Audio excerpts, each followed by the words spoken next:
नमस्कार शेतकरी बांधवांनो, आता हा फुगा पाहता तुम्ही, हा हवेचं स्पीड टेम्परेचर मोजण्यासाठी अशा पद्धतीच्या वेदेक्स मशीननं रेडिओ सोंडे म्हणतात याला, हा कॉलेज ऑफ ऍग्रिकल्चर पुणे येथील हवामान वेधशाळेतून सोडला जातो. रोज सकाळी 4:30 आणि संध्याकाळी 4:30 सोडला जातो हे वेदमापन करण्यासाठी. तर आता आपण तो पाहणार आहोत कसा सोडला जातो.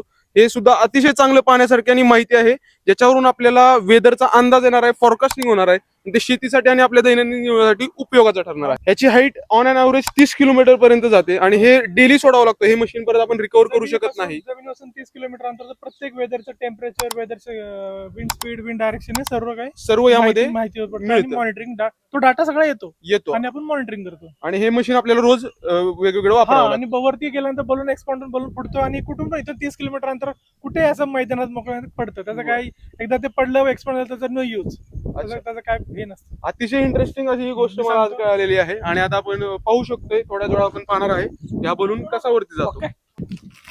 पाहताय तुम्ही, आता वर सोडलेला आहे.